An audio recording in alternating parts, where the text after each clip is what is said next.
Today we're talking about our third brain-body loop to help us become smarter about becoming stronger, one of the most neglected areas of training.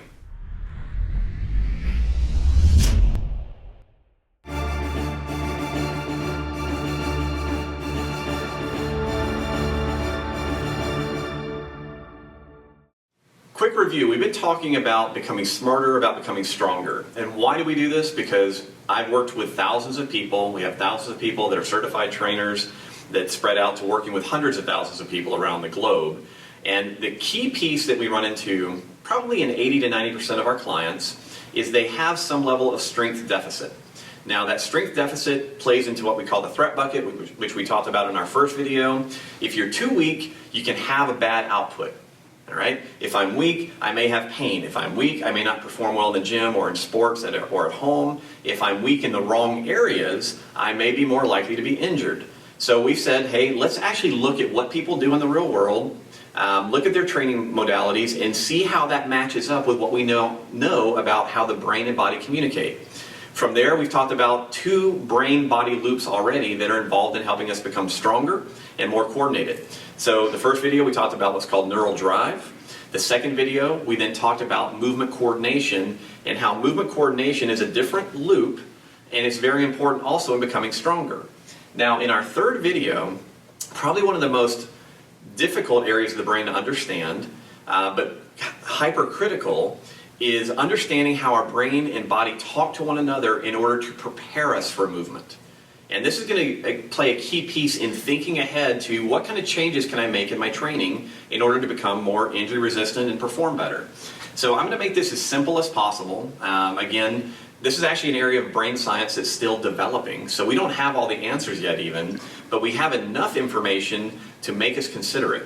So what we're going to look at, I'm going to draw a bigger brain this time, and we're not going to worry so much about what's happening out in the rest of the body. So I'm just going to put a brain, I'm going to put a spinal cord here, and we've been talking about this idea that movement originates in the frontal lobe in what's called the motor cortex. And that motor cortex is going to send signals down through the spinal cord. It's going to go out and talk to the muscle fibers. The muscle fibers are going to send information back up the spinal cord to talk to the cerebellum. The cerebellum is going to say, hey, is that the movement that you wanted to do? And if not, it's going to send signals back up to the frontal lobe to correct it. Now that's all awesome, all right? And that's the basic movement loop of the body. The one thing that we haven't talked about yet is the fact that prior to doing anything, we have to prepare ourselves, all right? And preparation is really related to prediction. Okay, so we need to prepare, and preparation again comes from prediction. Now, we all know this already because we know that if we do something a lot, we develop skill at it. Skill, at its most basic level, is being able to predict more accurately what's about to happen. And so whenever we can predict what's about to happen, we can prepare for it. Now, from a strength training perspective, why this is so critical is that for every movement that I do, I need to have great control and coordination of the center line of my body, meaning my core. People have talked about core, and we know that core exercises and core stabilization and all this stuff has been around for a long time, but the actual brain-body loop that we're interested in is actually the frontal lobe and talking to an area in the brain, and I'm just going to use the initials. I'm going to put the letters B and G, called the basal ganglia.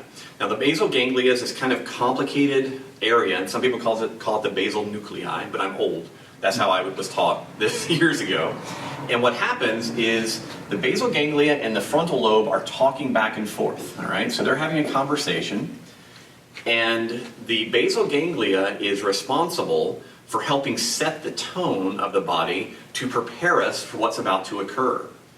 So whenever we start thinking about, hey, how do I become stronger? One of the things that we can work on is increasing our predictive capacity about the stress we're about to undergo. Now, why does this matter? Well, once again, what we see all the time is we have people come in and say, hey, I'm a weekend warrior. I love doing sports on the weekends. I'm in a basketball league, but I have knee pain. You know, and I've been working out for the last 5 years. I feel like my quads, my hamstrings, everything's pretty strong. And they do typical strength training, and they've made some progress, but there's still a barrier in place. Here's why that's important. If you go back to our first video where we talked about the idea that we build strength in very specific ways.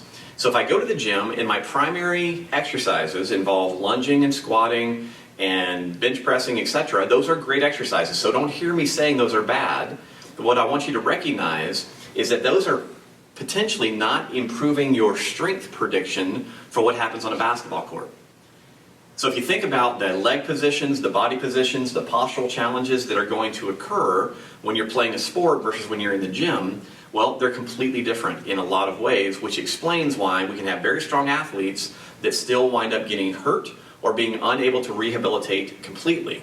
That comes down to, hey, is this brain-body loop being educated by the training that we're doing?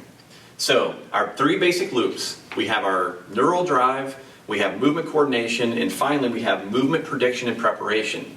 If we can develop or think through our own exercise programs and say, how do I take advantage of these 3 brain-body loops? How can I prepare myself to be in many different positions, under many different loads, different ranges of motion? I now start to have a framework where I can think about what can I add to what I'm already doing, or how can I begin a different training program in order to maximize results?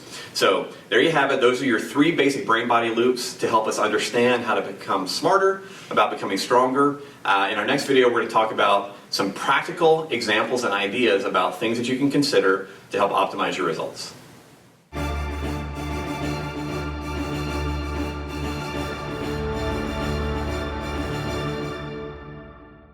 Today we're going to start a brief series. Oh, good. Today we're going to start.